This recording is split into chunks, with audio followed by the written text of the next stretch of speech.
Mr. President, ladies and gentlemen, history is more than the path left by the past. It influences the present and can shape the future. We meet today in Westminster Hall, a building begun 900 years ago when the Vikings were visiting the shores of what would become the United States, even if it was Columbus who would subsequently demonstrate the politician's art of arriving late but claiming all the credit. This hall has witnessed grim trials and the sentencing to death of a king, coronation banquets, ceremonial addresses, and the coffins of those receiving the last respects of our people. Few places reach so far into the heart of our nation. Yet, until today, no American president has stood on these steps to address our country's parliament. It is my honor, Mr. President, to welcome you as our friend and as a statesman.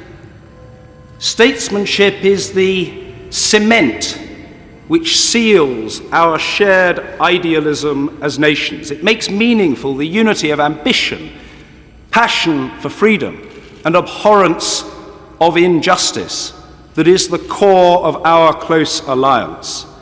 It has fallen to you to tackle economic turbulence at home, to protect the health of those without wealth, and to seek that precious balance between security, which is too often threatened, and human rights, which are too often denied. History is not the burden of any one man or woman alone, but some are called to meet a special share of its challenges. It is a duty that you discharge with a dignity, determination, and distinction that are widely admired. Abraham Lincoln once observed that nearly all men can stand adversity, but if you want to test a man's character, give him power. Ladies and gentlemen, the President of the United States of America, Barack Obama.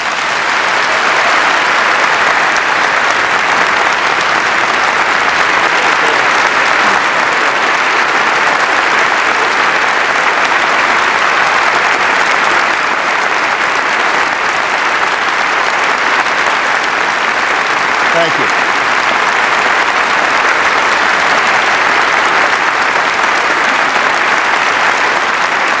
Thank you very much. Thank you. Thank you. Thank you so much. My Lord Chancellor, Mr. Speaker, Mr. Prime Minister, my lords and members of the House of Commons, I have known few greater honors than the opportunity to address the Mother of Parliaments at Westminster Hall. I am told that the last three speakers here have been the Pope, Her Majesty the Queen, and Nelson Mandela, which is either a very high bar or the beginning of a very funny joke.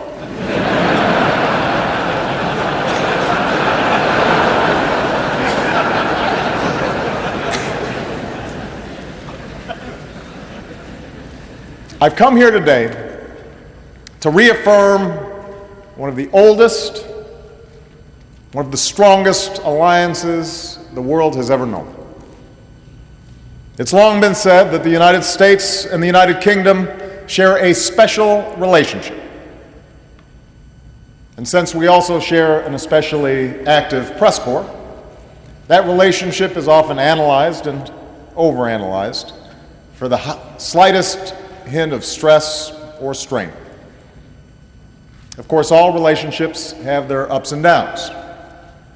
Admittedly, ours got off on the wrong foot with a small scrape about tea and taxes. There may also have been some hurt feelings when the White House was set on fire during the War of 1812. But fortunately, it's been smooth sailing ever since. And the reason for this close friendship doesn't just have to do with our shared history, our shared heritage, our ties of language and culture, or even the strong partnership between our governments. Our relationship is special because of the values and beliefs that have united our people through the ages. Centuries ago, when kings, emperors, and warlords reigned over much of the world, it was the English who first spelled out the rights and liberties of man in the Magna Carta.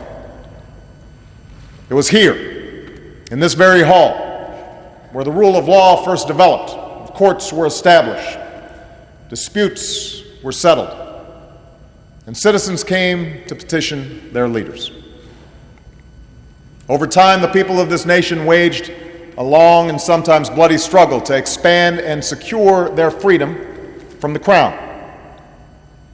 And propelled by the ideals of the Enlightenment, they would ultimately forge an English Bill of Rights and invest the power to govern in an elected parliament that's gathered here today. What began on this island would inspire millions throughout the continent of Europe and across the world. But perhaps no one drew greater inspiration from these notions of freedom than your rabble-rousing colonists on the other side of the Atlantic. As Winston Churchill said, the Magna Carta, the Bill of Rights, habeas corpus, trial by jury, and English common law find their most famous expression in the American Declaration of Independence. For both of our nations, living up to the ideals enshrined in these founding documents has sometimes been difficult, has always been a work in progress. The path has never been perfect. But through the struggles of slaves and immigrants, women and ethnic minorities, former colonies and persecuted religions, we have learned better than most that the longing for freedom and human dignity is not English